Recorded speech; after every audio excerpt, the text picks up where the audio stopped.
Hi, this is Roger, thanks for dropping by. And the light's not on. A good start, isn't it? I actually electronically enhance the light when I'm filming in the kitchen because it's never that bright. And but by turning the lights on, it evens the light a bit. So it's worth doing. I've seen the difference. Well, you've just seen the difference now. Anyway, I've got quite a lot of kitchen things to do today. I'm not doing them all at once. I will pop back out here and do a bit now and again. If I try and do everything in one go, I'll get bored.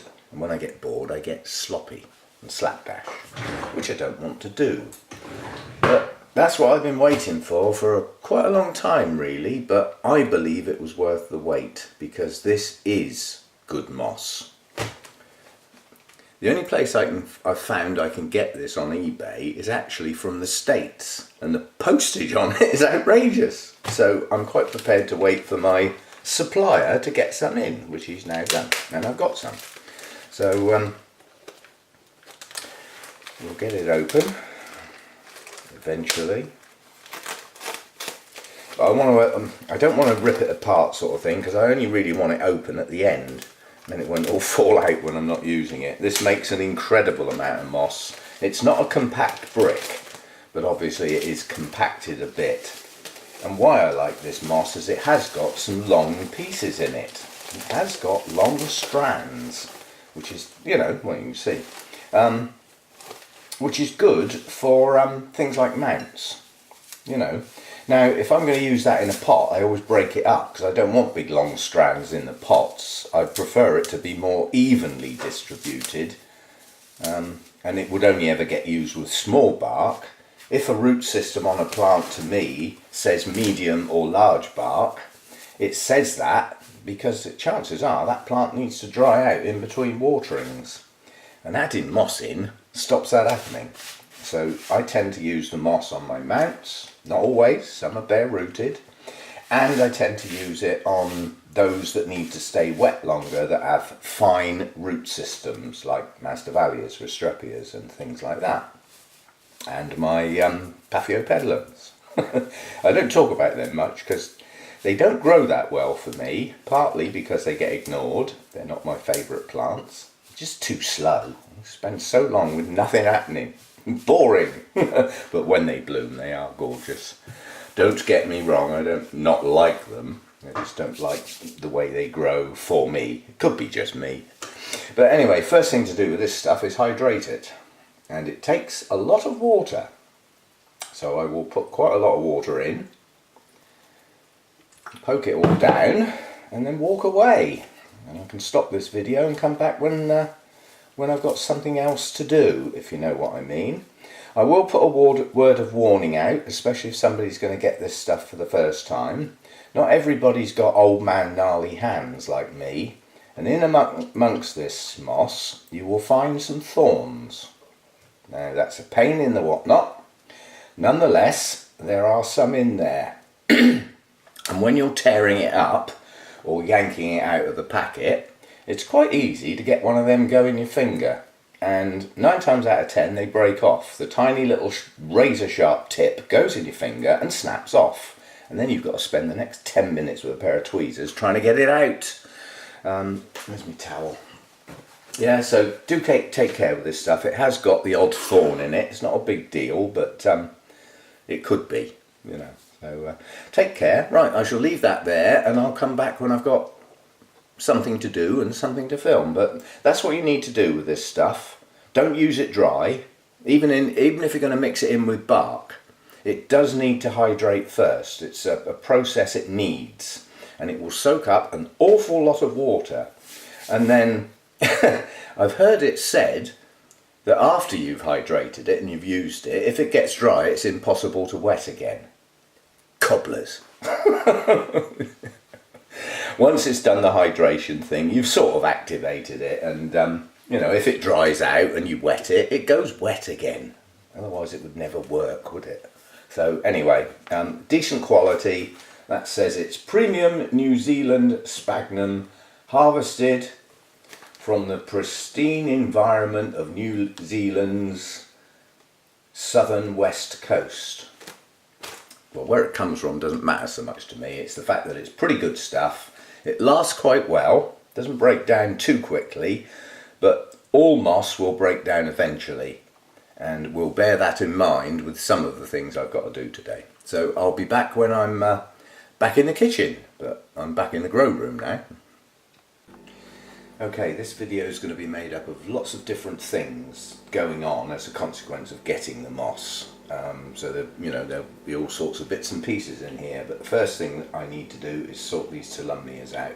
If you go back to my mid-season updates, these were all in a very sorry state. I'm going to take the blame for that. I know how to grow these, and the scale got at them, and I tried many organic-y type things based on soapy wash and things like that, and on some plants that sort of thing works great, but it works on a suffocation basis. The insect or bug, whatever you want to call it, has to be completely covered in the liquid to suffocate it. Well, when you've got plants like this with places that it would be difficult for liquid to get and sheaths to hide behind, some escape. It's as simple as that. You don't get the lot, and then they come back, and then you treat, and then they come back, and it went on, and in the end I got the systemic pesticide on them and cleared it up. So I got what I consider to be the proper stuff, and it did the job. But at the time I did that, they'd gone downhill really badly. Yeah, a lot of new growths were lost, just eaten off at the base. So these were in a very, very sad state. And some of them, quite honestly, still are. And we've had heat waves this year in the UK. Yeah, I know that's unusual, but they've got hot and they've dried so fast. You know, quite honestly, there were days when these should have been at least sprayed around the roots 3 or 4 times a day because they're bare rooted. The reason they were bare rooted is my old way of mounting. I don't do it anymore. I'll explain why. It's my reasoning, you don't have to follow it, but I've always put the moss on the bark, put the plant on it, and then put some more on top and tied it all on. Yeah. Well, when the moss gets old and starts to break down, it turns acidic and it can mess some roots up. You know, that's the way moss goes. You have to live with that if you're going to use it. And as a consequence, I was losing some new roots, and they're precious. Yeah, we all know that. You know, some plants only chuck them out once a year. You've got to look after them. And the moss got left, lost some roots, dehydration took place, scale attacked them. They've had a bad time. They've come through the wars. And quite honestly, they're some of my favourite blooms when they bloom, and they're a bit of a way off now. But they're in various stages of recovery. Now, my idea now is that I'm going to declare that these types of plants, the Tolumnias, have 2 seasons. Yeah? They have the warm season, which is our summer, sometimes, and during that time they need more hydration. So my idea now is for the remainder of the growing season, they're going to get some moss put on top of the roots and tied on. And then come our dim and dark and cold winter time, I can just untie that moss and take it off. So they can stay bare rooted at the time when they're not going to be growing much, they won't need as much hydration, and these things need to dry out in between. And if they've got quite a lot of moss around the base of the roots in those colder times with short days and everything else, they're going to slow right up and they're going to stay wet too long. So I need to be able to put the moss on and take it off again. So that's my idea, that's what I'm up to. I'm not going to film every one of these because I'm not going to do them all at once, I'll get bored. And I'm just going to do lots of different things today. I've got some watering to do. All my mounts need watering, so I've got that to do. The pots are okay, they don't need doing, except for a few. Which ones might those be then? They're the ones that are very recently repotted, and the reason they need looking at more often is because the Orchiata bark dries very fast when it's new. And that lasts quite a few weeks, quite honestly, so I have to take a little bit of extra time with those. So all I plan on doing, see now if you look at this one, This is recovering quite well. I've got a good strong new growth here and another one here, and I have got new roots coming out, but I need to keep those roots going, so we're going to have some moss around the outside. Not a lot, I just need enough for them to stay wet longer. Not all the time, I still need them to dry out, and at this time of year in the UK I've still got that heat. I've still got that heat during the day, so they will dry, and with the circulating fans that I've got, that helps drying. And there's quite a lot of plants I've got need a fast wet dry cycle, so they're in a good environment. It's not the environment that's up the Swanee, it's their leader. Their leader's been a bit slack. So that's it. I mean, it's just a small amount of moss, but as soon as I stand that upright it's going to fall off, so I need to tie it on. So it just needs a few turns of the fishing line in this case, because there's no weight involved. Now I just use a slip knot, which is basically, yeah, past the end underneath the long bit, yeah, come round like that, over the top, through the loop, and down through the little loop you've just made, yeah, and that's it. It's a very, very simple knot that makes a knot around a loop. That's all it is, yeah, and then when you pull that tight, this bit moves up and down, yeah. That's all it is, just a little slip knot. I always leave a bit hanging off because I need to tie the other end when I've finished wrapping it round.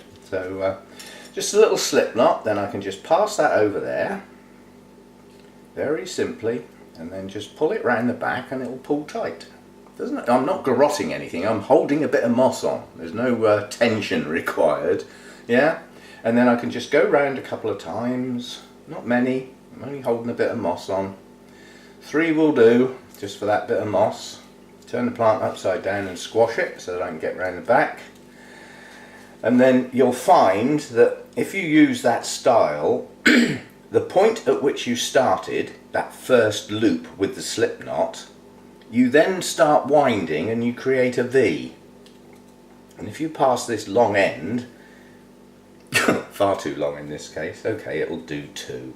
I don't like big long floppy lengths, but if you pass your loose end up through that V, yeah, it gives you a point to pull against, yeah, because this fishing line stuff don't like staying still, it slips, yeah. So I've now got a firm place, and then what I do is do a double knot. So I go round once and again. And when you pull that tight, it stays there, doesn't try and come undone, yeah. And I always do what's it called? I think it's called a reef knot, which is right over left, left over right. So you use the same end to tie both knots, and it doesn't tend to come undone. So that's that one done. That one is Tulumnia Sunset Pink, and it has gorgeous blooms on it. So that's all I'm doing for each of these. That's the label. You can no, you can't. You've just got a reflection. But you know, to get those back in the grow room, I'm looking forward to it. Yeah. I mean, that's actually quite a good label to have for a plant, isn't it? Because you've always got a permanent reminder of what you're aiming at, i.e. the blooms, and it's got its name on. And on the back it says where it came from and all that cobblers. But that's it. That plant will now stay hydrated for a fair bit of the day, as opposed to totally soaking those roots and an hour later they're bone dry. Yeah? Now, even though I've got high humidity, it's not enough. So during these warmer spells, that's what needs to happen. Right, let's show you a bad one. I don't like always showing the good. That plant, quite honestly, is not long for this world. I may be able to save it by putting some moss round here. I mean, this is like crisp, it's crunchy. And older roots on Tulumnias can still help hydrate the plant. Yeah? They're so fine, they can still work. But this just needs to stay wet longer. And there's another, you know, I'd like to see those again. In fact, I'd like to see them for the first time, because that one hasn't bloomed before. When I got my Tulumnias, I got them from, I bought like, I think it was either 4 or 5 from one place, which was this one. Orchids Diffusion, that's a French nursery, and they all arrived as not very good plants. They were very, very young pieces broken off. They were not in a good state, quite honestly, and well, due to my treatment they've been in a state of flipping recovery ever flipping since, which is not a good way to start. It's better to start with a good, strong, healthy plant, and all you've got to do is keep it like it. As I said, I'm getting fed up with buying plants and then trying to rescue the things. And the others came from, oh, come on brain, I'll think of it as I go along because it's gone at the moment. Yeah, the other ones came from, it's a German nursery, and everybody, Schwerter, there we go. See, I said it would come eventually. It's all in there, it's just trying to get it out again. And I think as you get older, the retrieval method in your brain slows up. Well, I always treat the brain as I do every other bit of my body. Use it or lose it. Always keep things active. Keep yourself mobile and keep stuff moving. And that includes your brain cells. Keep them busy. So again, my little slip knot around the back. Pull that. And how many times have I got to go round here? A couple. I can get round a couple just to hold the moss in place. Round the back, find the V that I originally created with the loop and the first turn. Put my end up through there. That gives me something to pull against. Find my loose end, and the first knot's a double one, so round twice, and when you pull it, it'll stay there.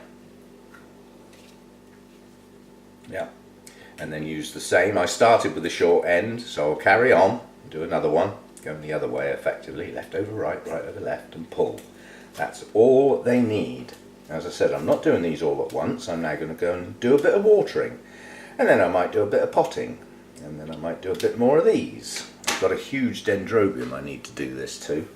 I'll need everything out the way, but this is what I'm after, yeah.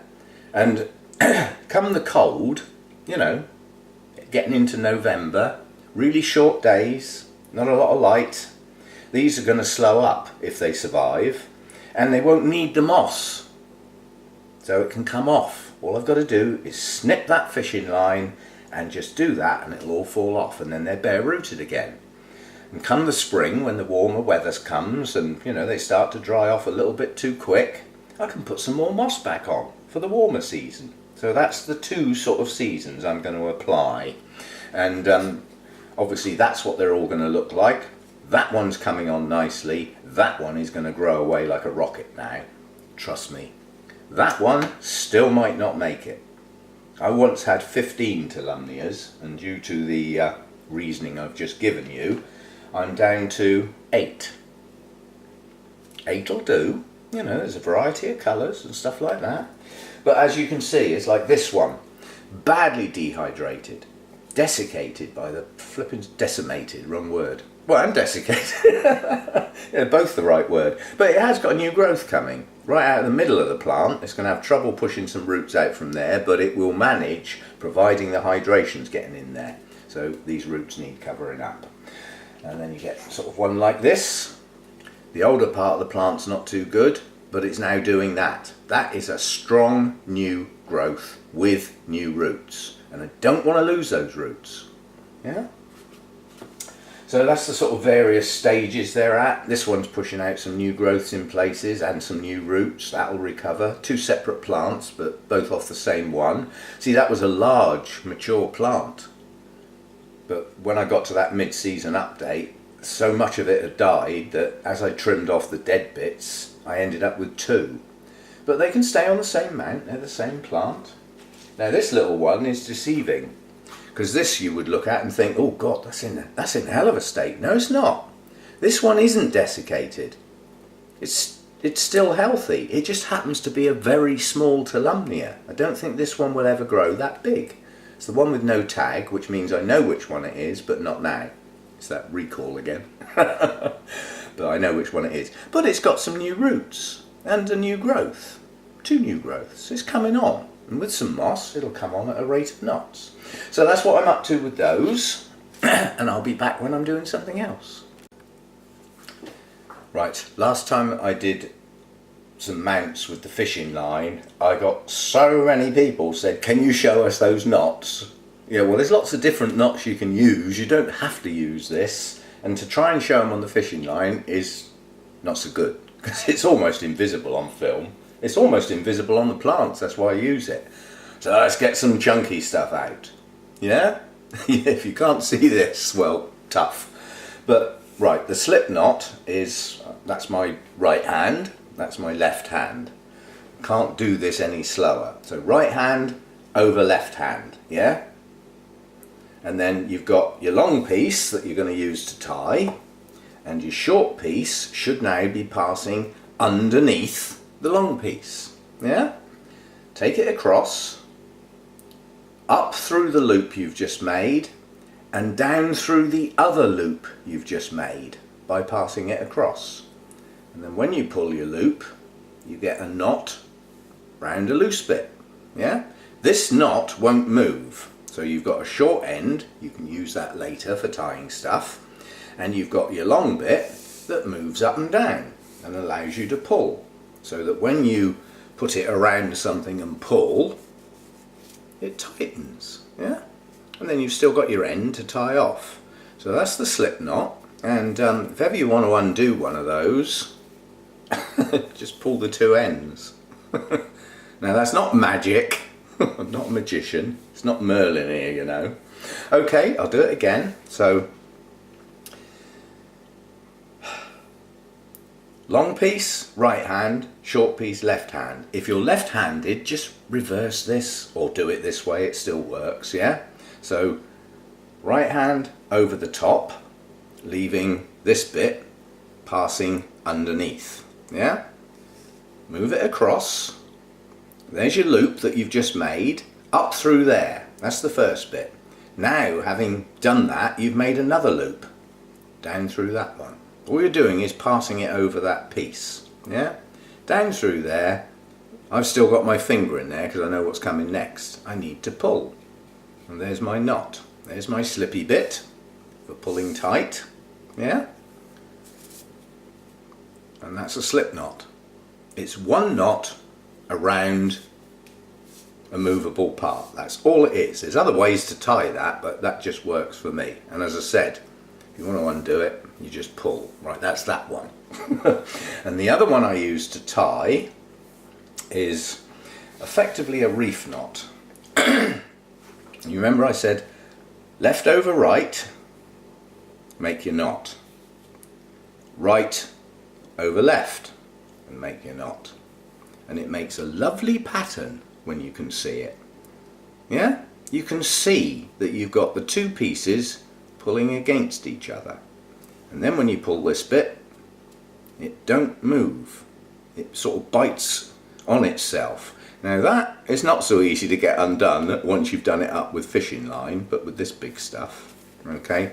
So that's a reef knot. Yeah? It's basically right over left, make a knot, left over right, make a knot, and it will make that pretty pattern. Yeah?